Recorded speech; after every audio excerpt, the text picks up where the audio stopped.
है? शाहीन है, शाहीन साहब, ठीक। नमस्कार, आप भारत लाइव देखना शुरू कर चुके हैं। मैं हूं आपके साथ विशाल यादव। मैं भी मौजूद हूं विधानसभा में। विधानसभा सत्र का शीतकालीन सत्र चल रहा है। आज आखिरी दिन है, लेकिन आज जो कहा जाए बहुत हंगामा हुआ अंदर सदन में। और हमारे साथ राजद के विधायक और प्रवक्ता शाहीन साहब मौजूद हैं। उनसे हम बात करते हैं, जानेंगे क्या कुछ अंदर में चल रहा है, क्या कुछ हंगामा हुआ आज। शाहीन साहब, आज बताइए अंदर में क्या कुछ, कितना हंगामा हुआ? आप लोग लगातार हंगामा कर रहे थे, किस? देखिए, पता नहीं अध्यक्ष की बात को भाजपा के लोग ही नहीं सुनते हैं। जो विधानसभा के नवनिर्वाचित अध्यक्ष बने हैं, उनकी बातों को गंभीरता से भाजपा के लोग ही नहीं लेते हैं। और सदन में जो पिछला 1-2 दिन का अनुभव है, ये बहुत हास्यास्पद है, बहुत दुखद है। आसन अध्यक्ष की बातों को तो पहले सत्ता पक्ष को मानना चाहिए, क्योंकि सत्ता पक्ष के द्वारा वो वोटिंग से वो जीतते हैं, और वो ख्याल रखेंगे तो विपक्ष भी इसका ख्याल पूरा रखेगा। अब हमारे नेता बोल रहे थे, नेता प्रतिपक्ष और सत्ता पक्ष के जो नेता होते हैं, मुख्यमंत्री और नेता प्रतिपक्ष, इन दोनों की बातों को गंभीरतापूर्वक लिया जाता है। अन्य नेताओं में कुछ टीका टिप्पणी, कुछ बात होती है, लेकिन जिस तरह से आज नेता प्रतिपक्ष को बोलने में बाधा पहुंचाई गई, आप तमाम लोगों ने देखा है। तो क्या ऐसे में सदन चलेगा? ऐसे में सदन चल सकता है क्या? हमारी संख्या बल कम है क्या? जनता का समर्थन हमें कम है क्या? जिस तरह से राष्ट्रीय जनता दल महागठबंधन को समर्थन है, अगर तेजस्वी यादव के साथ इस तरह की व्यवहार जो भारतीय जनता पार्टी और एनडीए के विधायकगण इस तरह से करेंगे, तो मुझे लगता है सदन चलाना इनको कठिनाई पैदा होगा। सरकार गठन होने के बाद हो या फिर विधानसभा चुनाव, अध्यक्ष का चुनाव हो, तमाम सत्ता पक्ष अभी घिरी है, विपक्ष लगातार उसको घेर रहा है। लेकिन कल से जो एक ऑडियो वायरल हो रहा है, कथित ऑडियो वायरल, लालू प्रसाद यादव को, उसको लेकर कहीं न कहीं विपक्ष अब बैकफुट पे आ गए हैं।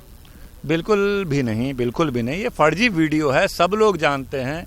और आप ये समझिए कि सुशील मोदी जी राजनीतिक हाशिए पे चले गए, उनको उप मुख्यमंत्री से हटा दिया, पार्टी किसी मीटिंग में नहीं बुलाया जाता है। वो अपनी राज्यसभा उम्मीदवारी बढ़ाने के लिए जब भी उनको अपना टीआरपी बढ़ाना होता है, भाजपा में पूछ बढ़ाना होता है, तो लालू यादव के बारे में कुछ न कुछ अनलगढ़ आरोप प्रत्यारोप लगाते रहते हैं। उसी के कड़ी में ये एक बात है।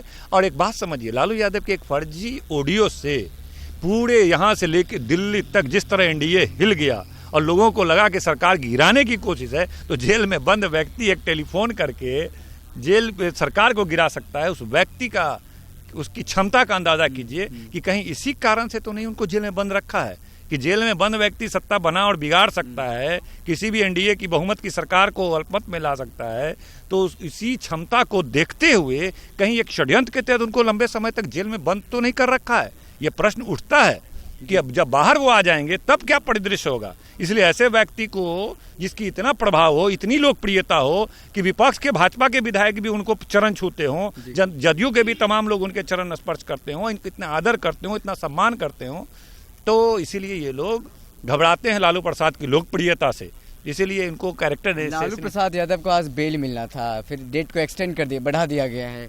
अब सीबीआई ने क्या किया? सीबीआई के बारे में सुप्रीम कोर्ट कहता है कि भाई इस केंद्र सरकार का तोता है। अब केंद्र सरकार जो इशारा उसको करता है कि बिल का अपोज करो, ये करो, वो करो, लेकिन न्यायपालिका पे हम लोग को पूर्ण विश्वास है। न्यायपालिका ने जब भी हमें, हमारे नेता को हाजिर होने को कहा है, जब भी उपस्थित होने को कहा है, न्यायपालिका का हम लोग पालन करते रहे हैं। पूरा विश्वास न्यायपालिका पर है, न्याय मिलेगा। आधे से अधिक उनका सज़ा पूरा हो गया है, आधा सज़ा पूरा होने पे बेल का प्रोविज़न है। निश्चित रूप से उनको मिल जाना चाहिए था, बेल नहीं मिला है, मिल जाएगा, पूरा विश्वास है मिलेगा। सीबीआई के विरोध करने उनका अपना जो भी तर्क दें, लेकिन निश्चित रूप से इनको न्याय मिलेगा, हमें पूर्ण विश्वास है। शाहीन साहब, आज सदन में तेजस्वी यादव पर, नेता प्रतिपक्ष पर, एक अमर्यादित बयान देने का आरोप लगा है, जो कि नीतीश कुमार के खिलाफ दिया गया है। नहीं, बिल्कुल नहीं। तेजस्वी, या अभी देखिए चुनाव हुआ, एक लंबी प्रक्रिया, 1-1.5-2 महीने का प्रक्रिया पूरा चला।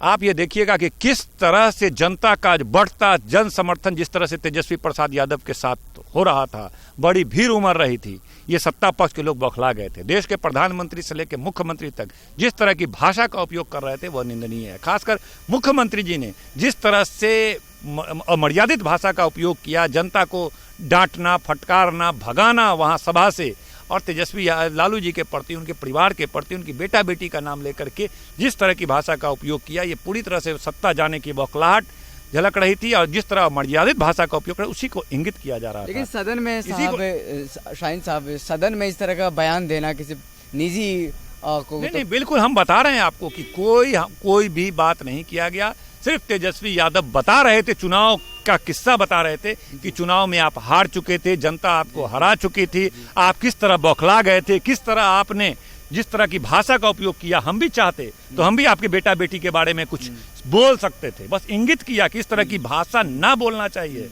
और आप बताइए कि पूरे चुनाव के दरमियान अगर तेजस्वी यादव ने एक शब्द भी अमर्यादित बोला हो तो मैं प्रवक्ता होने के नाते, विधायक होने के नाते पार्टी की तरफ से मैं माफी मांगूंगा आपके चैनल के सामने। एक शब्द अगर बता दिए पूरे चुनाव में कि मुख्यमंत्री की तरह हमारे नेता भी तेजस्वी यादव भी अमर्यादित भाषा बोले, निजी टिप्पणी किया, किसी परिवार के खिलाफ बेटा बेटी के बारे में एक शब्द भी बोला हो तो मैं माफी मांगूंगा। लेकिन मुख्यमंत्री जी या उनके प्रवक्ता माफी मांगेंगे कि हाँ परिवार के बारे में नहीं बोलना चाहिए, बेटा बेटी की चर्चा नहीं करनी चाहिए, बेटी पैदा की है, बेटा पैदा किए, इस तरह की क्या मुख्यमंत्री माफी मांगेंगे?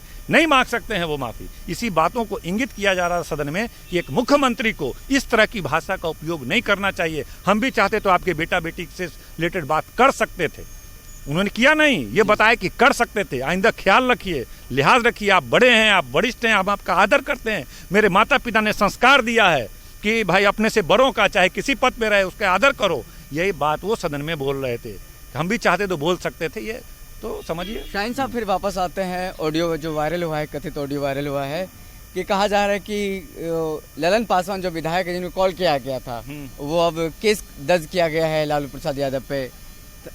देखिए ये लोग लालू यादव के नाम से ही बौखलाते हैं, डरते हैं, घबराते हैं लगातार। इन लोग झूठ मूठ का अनावश्यक उनको चाहते हैं किसी तरह जेल में बंद रखें, क्योंकि जानते हैं कि लोकप्रियता इतनी है कि बाहर आ जाएंगे तो इनकी सरकार गिर जाएगी। सारे विधायक लालू जी के साथ आ जाएंगे, जदयू के और भाजपा के अनेक विधायक हमारे साथ आ जाएंगे, चोरी से बेईमानी से बनी हुई सरकार गिर जाएगी। ठीक है, और जनता जानती है कि जनादेश तेजस्वी यादव के साथ है, जनता की लोकप्रियता तेजस्वी यादव के साथ, लालू यादव के साथ है, इसलिए वो नया नया केस बना के नया नया आरोप लगा करके उनको डिटेन करना चाहते हैं। इससे कोई फर्क नहीं पड़ता है, न्यायपालिका सब देख रहा है और इंसाफ मिलेगा हमको, और जल्द हमारे नेता बाहर आएंगे। देखिए अगली जो डेट मिली है उसमें इंसाफ मिल जाएगा निश्चित रूप से। न्यायपालिका बिल्कुल, सीबीआई कुछ उसमें अड़चन डालेगी, फिर नहीं वो अपना अड़चन डालने का कोशिश करेगा, लेकिन न्यायपालिका पे पूरा विश्वास है। आज ही बेल मिल जाना था, नहीं मिला, डेट दिया गया, बेल जरूर मिलेगा, जरूर मिलेगा, पूरा विश्वास न्यायपालिका पर। चलो शाहीन साहब बहुत बहुत धन्यवाद आपका। आपने देखा कि राजद प्रवक्ता और शाहीन साहब से हम बात कर रहे थे और उन्होंने तमाम बातों का जवाब दिया, खास करके जो सदन के अंदर अमर्यादित भाषा का इस्तेमाल किया गया था नेता प्रतिपक्ष तेजस्वी यादव के द्वारा, उनके द्वारा भी क्या कुछ कहा गया मैंने आपको बताया। और इससे पहले आपने देखा होगा उस बयान पे लेकर के कितना सदन में हंगामा हुआ था। तो आप देख रहे हैं भारत लाइव, मैं हूँ आपके साथ विशाल यादव, धन्यवाद।